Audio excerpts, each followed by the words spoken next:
സഹോദരന്മാരെ, സുഹൃത്തുക്കളെ, വളരെ നിർണായകമായ വാർത്തയാണ് അന്താരാഷ്ട്ര മാധ്യമങ്ങളിലൂടെ പുറത്തു വരുന്നത്. അതായത് ഇന്നലെ രാത്രി ഇസ്രയേലിലേക്ക് ഇറാൻ മിസൈൽ ആക്രമണം നടത്തിയിരിക്കുന്നു എന്നുള്ളതാണ്.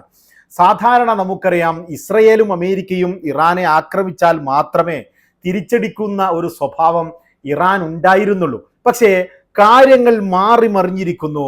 ഇറാൻ ഒരു നിലക്കും വിട്ടുവീഴ്ച നൽകാൻ തയ്യാറല്ല എന്നുള്ളതാണ് ഇതിലൂടെ നമുക്ക് മനസ്സിലാകുന്നത്. ഇറാൻ ഇസ്രയേലിലേക്ക് 10ഓളം ബാലിസ്റ്റിക് മിസൈലുകൾ അയച്ചിരിക്കുന്നു.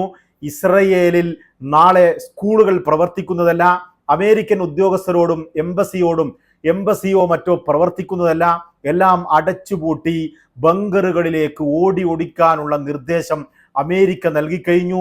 ഫ്രഞ്ച് ഉദ്യോഗസ്ഥരോടും അതുപോലെ അന്താരാഷ്ട്ര ഉദ്യോഗസ്ഥരോടുമൊക്കെയും ഇസ്രയേലിൽ നാളെ പ്രവർത്തനം ഉണ്ടായിരിക്കുന്നതല്ല, ഇസ്രയേൽ നിശ്ചലമായിരിക്കുന്നു. ഇസ്രയേലിലെ ലക്ഷക്കണക്കിന് ജനങ്ങളെ വീണ്ടും ബങ്കറിലേക്ക് ഒളിപ്പിക്കുന്ന രീതിയിലേക്ക് ഇറാൻ മുന്നിട്ടിറങ്ങിയിരിക്കുന്നു. ഇറാൻ പറയുന്നത് ഇസ്രയേൽ എല്ലാ റെഡ് ലൈനുകളും ക്രോസ് ചെയ്തിരിക്കുന്നു എന്നാണ്.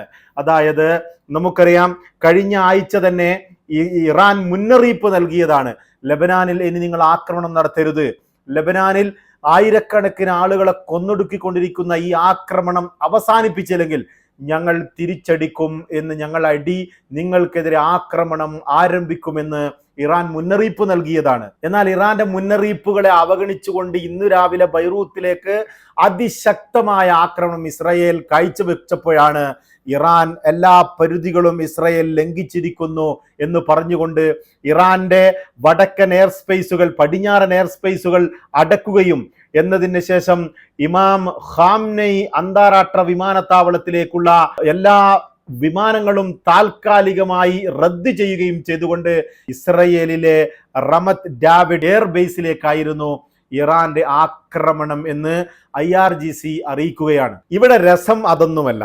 ഇവിടെ രസകരമായ സംഭവം എന്ന് പറയുന്നത്, ഈ ആക്രമണം നടന്നത് മുതൽ നമ്മുടെ ലോക പോലീസ് നേതാവ്, ഇസ്രയേലിലെ ബെന്യാമിൻ നെതന്യാഹുവിന്റെ കൂട്ടാളി, അമേരിക്കൻ പ്രസിഡന്റ് ഡൊണാൾഡ് ട്രംപ് പറയുന്നത്, ഇസ്രയേലിനെ വിളിച്ചുകൊണ്ട് ബീബിയോട് ഞാൻ പറയും, ബെന്യാമിൻ നെതന്യാഹുവിനോട് ഞാൻ പറയും, ഈ ആക്രമണത്തിന് ഇറാനെ തിരിച്ചടിക്കേണ്ടതില്ല എന്ന്.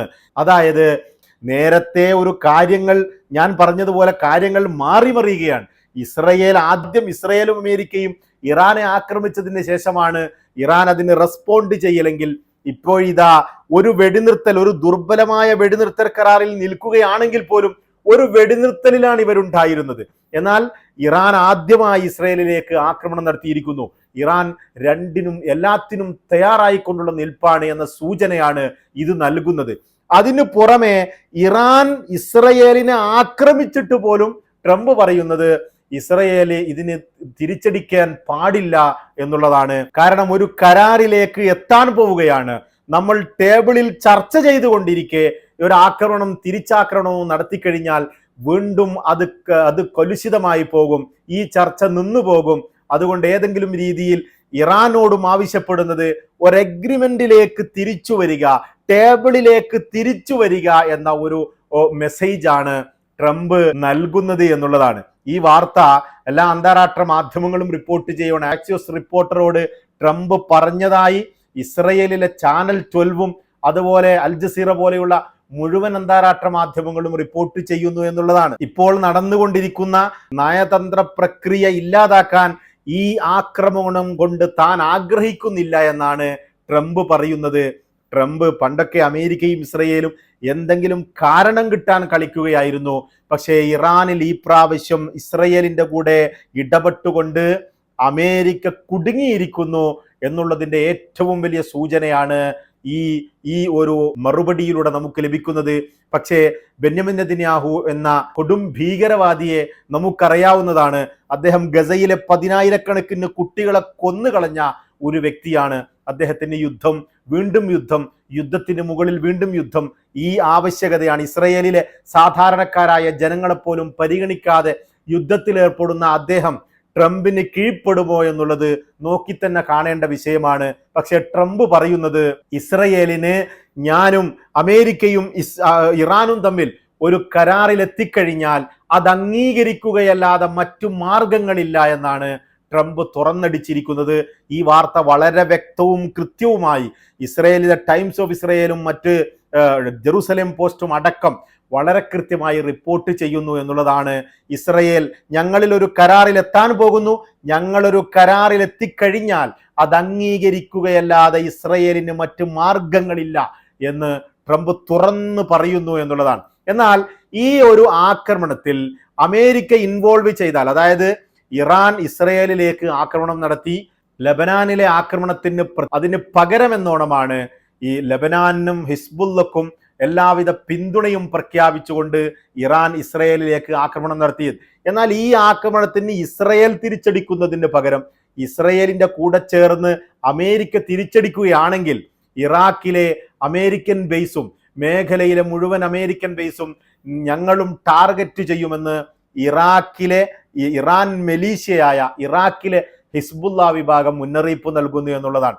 ഈ ആക്രമണം നടന്നത് മുതൽ ഇറാഖും സിറിയയും അവരുടെ എയർ സ്പേസുകളും താൽക്കാലികമായി അടച്ചിട്ടുണ്ട് എന്നുള്ളതാണ്. ഇസ്രയേലിൽ നാളെ സ്കൂളുകളോ മറ്റോ പ്രവർത്തിക്കുന്നതല്ല.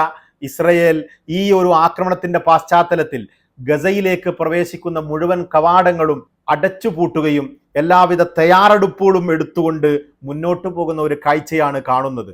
ഇവിടെ ഫോറിൻ മിനിസ്റ്റർ, ഈ ആക്രമണത്തിന് ശേഷം ഇറാന്റെ ഫോറിൻ മിനിസ്റ്റർ ലോകത്തെ വിവിധ രാജ്യങ്ങളിലെ ഉദ്യോഗസ്ഥന്മാരെയും വിവിധ രാജ്യങ്ങളിലെ ഫോറിൻ മിനിസ്റ്റർമാരെയും ഫോണിൽ വിളിച്ചുകൊണ്ട് കാര്യങ്ങൾ വിലയിരുത്തുകയും സംസാരിക്കുകയും ചെയ്തു എന്നാണ് Iran foreign minister Abbas Araghchi തന്നെ എക്സിലൂടെ റിപ്പോർട്ട് ചെയ്യുന്നത്. അദ്ദേഹം ഖത്തറിന്റെയും UK-യുടെയും തുർക്കിയുടെയും പാകിസ്ഥാന്റെയും ഫ്രാൻസിന്റെയും വിദേശകാര്യമന്ത്രിമാരുമായും ഉദ്യോഗസ്ഥരുമായും ഈ കാര്യം വിശദീകരിച്ചുകൊണ്ട് ചർച്ച ചെയ്തു എന്ന് അദ്ദേഹം പറയുന്നു. ഇരുവിഭാഗവും സംയമനം പാലിക്കണമെന്ന് UK പോലെയുള്ള രാജ്യങ്ങൾ പ്രതികരിക്കുകയും ചെയ്തു എന്നുള്ളതാണ്. ഇതോടുകൂടി ഇസ്രയേൽ ലബനാനിലെ ആക്രമണം അവസാനിപ്പിക്കണം. ഇതൊരു സൂചന മാത്രമാണ്. ഈ ഒരു സൂചനയിൽ നിന്ന് പാഠം പഠിച്ചുകൊണ്ട് ആക്രമണം അവസാനിപ്പിച്ചില്ലെങ്കിൽ ഇസ്രയേൽ വളരെ ഭയാനകരമായ ആക്രമണത്തിന് സാക്ഷ്യം വഹിക്കേണ്ടി വരുമെന്നാണ് IRGC മുന്നറിയിപ്പ് നൽകുന്നത്, ഇറാൻ മുന്നറിയിപ്പ് നൽകുന്നത്. പക്ഷെ ഇറാൻ ഞങ്ങളിലേക്ക് വിട്ട 10ഓളം മിസൈലുകൾ മുഴുവനായും ഞങ്ങൾ തടുത്തു കളഞ്ഞെന്നും ഒന്നും ഇസ്രയേലിൽ വീഴാൻ ഞങ്ങൾ അനുവദിച്ചില്ലെന്നും ഇസ്രയേലി സൈന്യം IDF അറിയിക്കുകയും ഈ ഒരു ആക്രമണത്തിന് ശക്തമായി തിരിച്ചടിക്കാൻ ഞങ്ങൾ തയ്യാറാവുകയാണെന്ന് IDF മുന്നറിയിപ്പ് നൽകുകയും ചെയ്തു എന്നുള്ളതാണ്. പക്ഷേ ഈ ആക്രമണത്തിന് തിരിച്ചടിക്കാൻ പാടില്ലെന്ന് ട്രംപ് പറയുമ്പോൾ ട്രംപ് മറ്റൊന്നുകൂടി കൂട്ടിച്ചേർത്തു. അതായത് ഇന്ന് രാവിലെ ലബനാനിലേക്ക് ഇസ്രയേൽ നടത്തിയ ആക്രമണത്തിൽ താൻ സംതൃപ്തനല്ലെന്നും തനിക്കത് തീരെ ഇഷ്ടമായിട്ടില്ലെന്നും ട്രംപ് പറഞ്ഞു എന്നുള്ളതാണ്. അതിനുശേഷം ഇറാന്റെ ആക്രമണം ഇസ്രയേലിൽ ഒരു മാറ്റവും വരുത്തിയിട്ടില്ലെന്നും ഒരു പ്രത്യാഘാതവും ഉണ്ടാക്കിയിട്ടില്ലെന്നും ഇത് 47 വർഷം അല്ലെങ്കിൽ 3000 വർഷമായി തുടർന്നു വരുന്ന കാര്യങ്ങൾ മാത്രമാണ് നടന്നതെന്നും, അതായത് നമുക്കറിയാം വർഷങ്ങളോളമായി ഇറാനിൽ ഈ ഖോംനെയി ഭരണകൂടം അധികാരത്തിൽ വന്നത് മുതൽ ഇസ്രയേലും ഈ ഇറാനും തമ്മിൽ എപ്പോഴും സംഘട്ടനത്തിലാണ്. പലപ്പോഴും വെടിനിർത്തലിലും യുദ്ധം അവസാനിപ്പിക്കുകയും ചെയ്യുന്നു, വീണ്ടും അടിക്കുന്നു. ഈ ഒരു പ്രക്രിയയുടെ ഭാഗം മാത്രമാണ്, 47 വർഷമായി തുടർന്നു വരുന്ന പ്രക്രിയയുടെ ഭാഗം മാത്രമായി ഇതിനെ കണ്ടാൽ മതി എന്ന് പറഞ്ഞുകൊണ്ട് കാര്യത്തെ ലഘൂകരിക്കുകയാണ്. ഈ ഒരു പ്രശ്നത്തെ ഇല്ലാതാക്കാനാണ് അമേരിക്കൻ പ്രസിഡന്റ് ഡൊണാൾഡ് ട്രംപ് ശ്രമിക്കുന്നത് എന്നതിലാണ് എല്ലാവർക്കും അത്ഭുതം. അദ്ദേഹം ഇസ്രയേലിന്റെ കൂടെ ചേർന്നുകൊണ്ട് ഈ ഒരു ആക്രമണത്തിൽ ഇടപെട്ട് കുടുങ്ങിയിരിക്കുന്നു എന്ന് തന്നെ വേണം പറയാൻ. എക്സിറ്റ് പ്ലാൻ ഇല്ലാതെ ഇറാനിൽ ഇടപെട്ടു. പക്ഷേ ഇറാൻ 47 വർഷമായി ഈ ഒരു ആക്രമണവും യുദ്ധവും അവർ പ്രതീക്ഷിച്ചു കൊണ്ടിരിക്കുകയായിരുന്നു. അതുകൊണ്ട് തന്നെ അവരുടെ കയ്യിൽ എത്ര മിസൈലുകൾ ഉണ്ടെന്ന് കണക്കുകൂട്ടുന്നതിൽ ഇസ്രയേലിനും അമേരിക്കക്കും പരാജയം നേരിട്ടു. കഴിഞ്ഞ ഈ ആക്രമണത്തിൽ ഈ യുദ്ധം ആരംഭിച്ചത് മുതൽ തന്നെ അമേരിക്കയുടെ 8ഓളം വരുന്ന രാജ്യങ്ങളിലേക്ക് തുടർച്ചയായി മിസൈലുകൾ അയക്കുവാനും ഡ്രോണുകൾ അയക്കുവാനും അവർക്ക് കഴിഞ്ഞു.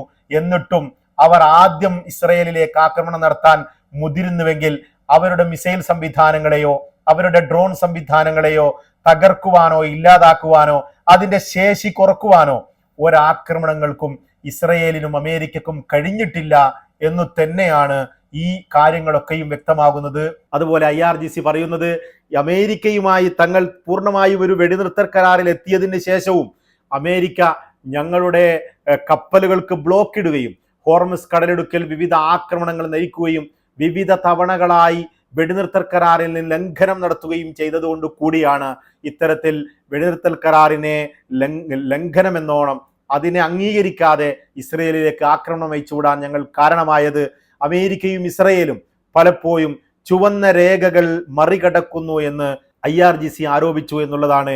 ഈ ഒരു ലെബനാനിൽ മാർച്ച് 2 മുതൽ ഇസ്രയേലിന്റെ ആക്രമണത്തിൽ 3613 ആളുകൾ മരണപ്പെടുകയും 11,072 പേർക്ക് പരിക്ക് പറ്റുകയും നിരവധി കെട്ടിടങ്ങളും നിരവധി വീടുകളും തകർത്തുകളയുകയും ചെയ്തു എന്ന് ലെബനാനിലെ ആരോഗ്യ മന്ത്രാലയവും അറിയിക്കുന്നു എന്നുള്ളതാണ്. പാകിസ്ഥാനിലെ അസിം മുനീറുമായും ഇറാന്റെ ഫോറിൻ മിനിസ്റ്റർ സംസാരിച്ചു. അതായത് പാകിസ്ഥാൻ ഇടനിലക്കാരനായ ഈ ഒരു വെടിനിർത്തൽ കരാർ നിലവിൽ വരുമ്പോൾ തന്നെ ഇറാൻ അതിൽ പറഞ്ഞിട്ടുള്ളതാണ് ഈ അമേരിക്കയും ഇസ്രയേലും ഇറാനും ലെബനാനും ഒക്കെയും ഈ വെടിനിർത്തൽ കരാറിന്റെ ഭാഗമാണെന്ന്. പക്ഷെ വെടിനിർത്തൽ കരാർ നിലവിൽ വന്നത് കഴിഞ്ഞതിന് ശേഷം ഇസ്രയേൽ പൊടുന്നനെ ബൈറൂത്തിലേക്ക് ആക്രമണം അഴിച്ചുവിടുകയും ഈ വെടിനിർത്തൽ കരാറിൽ ഈ ലെബനാൻ ഉൾപ്പെട്ടിട്ടില്ല എന്ന ഒരു പ്രത്യേക വാദവുമായി രംഗപ്രവേശനം നടത്തുകയും ചെയ്യുകയായിരുന്നു. ഈ സമയത്ത് തന്നെ പാകിസ്ഥാനും അമേരിക്കയും അതുപോലെ തന്നെ ഇറാനും ഒക്കെയും ലെബനാനും സീസ്ഫയറിന്റെ ഭാഗമാണെന്ന് ആദ്യം പറഞ്ഞെങ്കിലും പിന്നീട് അമേരിക്ക അത് തിരുത്തി പറയുകയും അതിനെ ലഘൂകരിക്കുകയും ചെയ്തുകൊണ്ട് ഇസ്രയേലിന് ലെബനാനിൽ ആക്രമണം നടത്താൻ അവസരമൊരുക്കുകയായിരുന്നു. അതിനുശേഷം വീണ്ടും തവണകളായി ട്രംപ് തന്നെ അമേരിക്കയിൽ ലെബനാൻ പ്രതിനിധികളും അതുപോലെ ഇസ്രയേൽ പ്രതിനിധികളെയും ഒരേ ചെയറിൽ ഇരുത്തിക്കൊണ്ട് ഒരേ ടേബിളിൽ ഇരുത്തിക്കൊണ്ട് ചർച്ച നടത്തുകയും സീസ്ഫയർ നിലവിൽ വന്നു എന്ന് തവണകളായി പറയുകയും ചെയ്തുവെങ്കിലും വീണ്ടും ബെന്യാമിൻ നെതന്യാഹുവും IDFും ലെബനാനിലേക്ക് ആക്രമണങ്ങൾ അഴിച്ചുവിട്ടതുകൊണ്ട് കൂടിയാണ് ഇത്തരത്തിലൊരു ആക്രമണത്തിന് ഇറാൻ മുതിരേണ്ടി വന്നത്. ഏതായാലും ട്രംപ് ഇത്തരത്തിലൊക്കെ ആക്രമണം നടത്താൻ താൻ അനുവദിക്കുകയില്ലെന്നും ഉടനടി ഒരു കരാറിലേക്ക് എത്താൻ പോവുകയാണെന്നും പറയുമ്പോഴും ഇസ്രയേലി പ്രധാനമന്ത്രി ബെന്യാമിൻ നെതന്യാഹു ഇത് കൂട്ടാക്കുമോ എന്നുള്ളത് വരും മണിക്കൂറുകളിൽ നോക്കിക്കാണേണ്ടി വരും. രണ്ടാൽ ഒരു സംഭവമാണ് വരും മണിക്കൂറുകളിലേക്ക് സംഭവിക്കാൻ പോകുന്നത് എന്ന് തന്നെ നമുക്ക് വ്യക്തമാകാം. ഒന്ന്, ഈ ഒരു ആക്രമണത്തോട് ട്രംപ് പറയുന്നത് പോലെ കേട്ട് ഇസ്രയേൽ പ്രതികരിക്കാതിരിക്കുകയും ഇതോടുകൂടി അതുവഴി ഒരു കരാറിലെത്തി യുദ്ധം അവസാനിക്കുകയും അല്ലെങ്കിൽ താൽക്കാലികമായെങ്കിലും ഒരു വെടിനിർത്തൽ കരാറിലേക്ക് മടങ്ങിപ്പോവുകയും ചെയ്യുക. അതല്ലെങ്കിൽ രണ്ടാമത്തത് ഇസ്രയേൽ ഇതിനോട് പ്രതികരിക്കുകയും പിന്നീട് ഇറാൻ ശക്തമായ ആക്രമണം ഇസ്രയേലിലേക്ക് നയിക്കുകയും വീണ്ടും ഇസ്രയേലും അമേരിക്കയും ചേർന്ന് ഇറാനെ ആക്രമിക്കുകയും വീണ്ടും മേഖലയാകെ ഒരു വലിയ യുദ്ധത്തിലേക്ക് പോവുകയും ചെയ്യുക എന്നുള്ളതാണ്. വരും മണിക്കൂറുകളിൽ എന്ത് സംഭവിക്കുമെന്നുള്ളത് നമുക്ക് നോക്കി തന്നെ കാണേണ്ടി വരും. തൽക്കാലം വിട, നമുക്ക് വീണ്ടും കാണാം.